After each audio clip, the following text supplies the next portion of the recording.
ফিনিশীয়, Byzantine, Mamluk আর ক্রুসেডারদের হাত ধরে যে ভূখণ্ডে গড়ে উঠেছিল আধুনিক লেবানন, তার প্রতিটি কোণায় জড়িয়ে আছে প্রাচীন ইতিহাসের অমূল্য তুলি।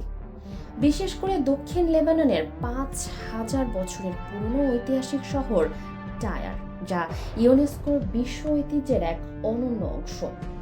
তবে মানব সভ্যতার এই প্রাচীন চারণভূমি এখন মধ্যপ্রাচ্যের রক্তক্ষয়ী যুদ্ধ ও ভূ রাজনীতির নির্মম শিকার। হিজবুল্লাহ দমনের নামে গত ৪ মাস ধরে লেবানন জুড়ে চরম ধ্বংসযজ্ঞ চালাচ্ছে ইসরায়েলি বাহিনী।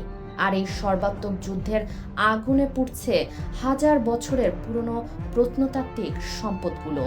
বোমা বর্ষণে ক্ষতবিক্ষত টায়ার শহরের বহু প্রাচীন অংশ ধ্বংসস্তূপে পরিণত হয়েছে বিভিন্ন পবিত্র তীর্থস্থান ও প্রাচীন ধর্মীয় স্থাপনা। এমনকি নাবাতিয়া শহরের শত বছরের পুরনো ঐতিহাসিক বাজারটিও এখন স্রেফ ইট পাথরের স্তূপ। স্থানীয়দের অভিযোগ, কেবল ফিনিশীয় বা রোমান যুগের কীর্তিই নয়, লেবাননের সাংস্কৃতিক কেন্দ্রগুলোকেও বেছে বেছে নিশানা করা হচ্ছে। হামলায় মারাত্মক ক্ষতি হয়েছে ২,০০০ বছরের পুরনো রোমান মোজাইকের, যা মেরামত করতে লেগে যাবে দীর্ঘ সময়।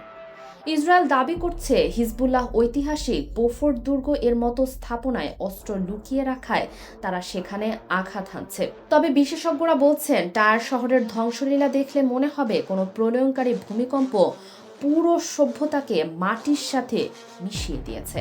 ১৯৮৪ সাল থেকে আন্তর্জাতিক সুরক্ষায় থাকা এই ঐতিহ্যবাহী শহর রক্ষায় ইউনেস্কো একে বিপন্ন বিশ্ব ঐতিহ্য ঘোষণার আবেদন করলেও বিশ্ব নেতারা এখনও নির্বিকার।